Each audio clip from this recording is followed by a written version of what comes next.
inside Johnny's dead. There's smush everywhere. There's pieces of onions all over the floor. Alright, sir, where's he He's at? not breathing. He's not breathing. He's dying. He's dying. There's blood and sploosh. Please send help. Send a man or a woman, a boy or a girl. Send him. Don't let Shia LaBeouf see us like this. Okay, what's your address, sir? We're dispatching someone right away. 118 West Dreyfus Lane. That's Dralfis. I just walked out for 15 minutes, and I came back, and he's dead. He was gonna change the world, with his book. Okay, sir, calm down. No one's ever gonna read it. It's gonna go into the hole that it was in his soul.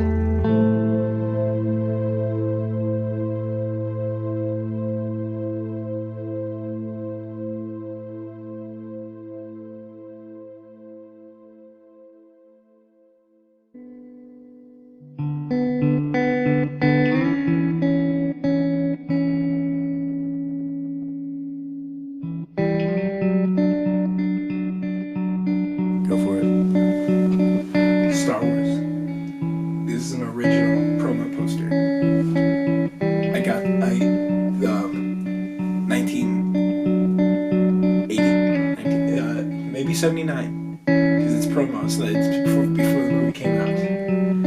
So this puppy's rare. Okay, you're not getting this for cheap on eBay. This is an original Keaton. Okay, and I don't have the certificates to prove it, but I don't need the certificates. I don't need other people to prove what I already know. Some of the best mob movies,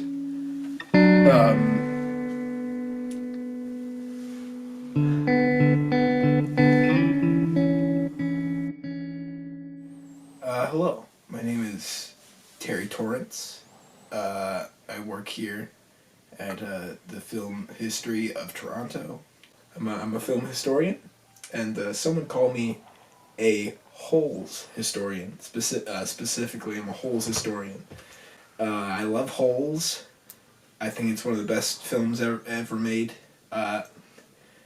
It's the Citizen Kane of all films. Late 60s. There was a man named John Edward Gibbons. John Edward Gibbons was the writer of Holes 2. Holes 2, sequel to Holes. He wrote it.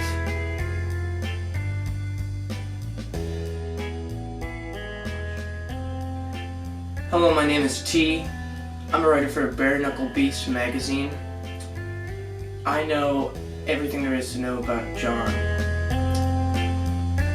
I remember he was hugely into Shaggy in the 60s. He wouldn't shut up about it. And we went to go get some shrimp after class. He was dipping those fat boys into cocktail sauce and it smelled like miso soup. And that's when he first said it. I remember him saying it. Holes 2. I'm a Holes 2 enthusiast as well as a Hole enthusiast and Holes. I know I've done many articles about the band Hole. Holes was in the clouds and Holes 2 was underground. Everyone knows that. He was an undiscovered writer. He figured if you were going to dig a hole, you dig a hole into your soul. He was in a band back in the day called Tony and the Rat Sniffers, and he was a sniffer. And he would go around sniffing everyone, and that's actually how he met everyone at once. He met Shia LaBeouf, Shoe Weber, and John Voight, all in the crowd, and he was enamored of their work. He didn't know who he was sniffing, but he had seen iRobot and CSNY, Kingdom of the Crystal Skull, National Treasure 2, and he was their biggest fan, and he was taken aback, and that changed everything from there on. I love Holes. Let me get that cleared up first. is that I love holes. What I do not love is Andrew Davis's neglect of the extensive work that went in by Gibbons to actually flesh out his unfinished work called Holes. Gibbons essentially finished this project started by Davies called Holes. In the prequels of Star Wars, we expand on Darth Vader. We see where he came from, his motives, how he feels on the inside, who he is on the inside, and that's what Holes 2 is.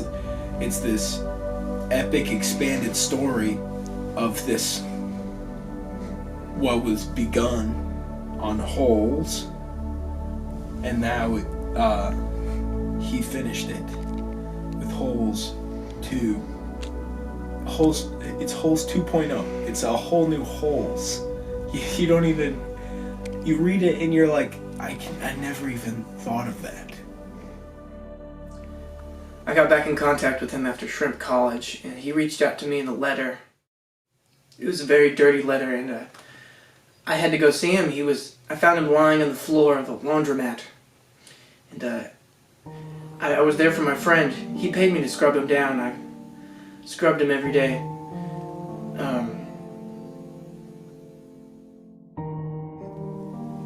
When I read Holes 2 and I learned about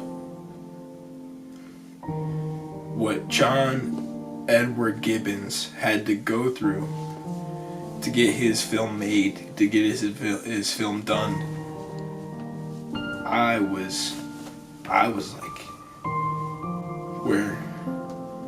where can I find this man?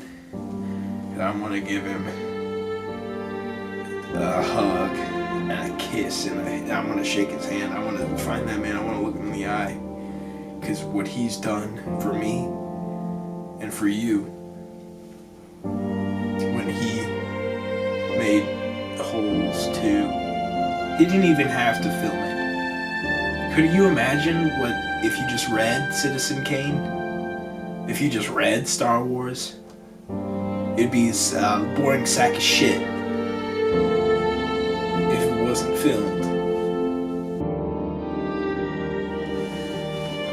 Holes 2 doesn't even need to be filmed to be one of the greatest films I've ever seen in my whole life.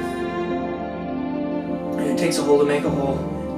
He was so deep in his work that he was lost and confused. He was wearing his mother's clothing. He was living underground. But he was so close to his masterpiece that he could see the light, no matter how dark.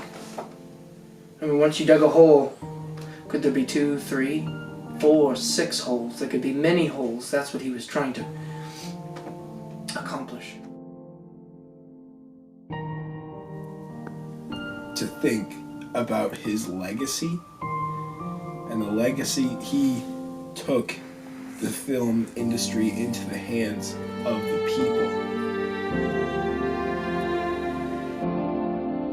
He worked.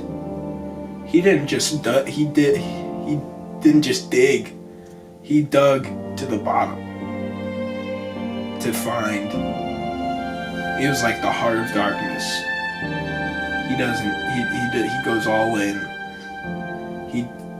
He goes deep into the bottom to come out on the top.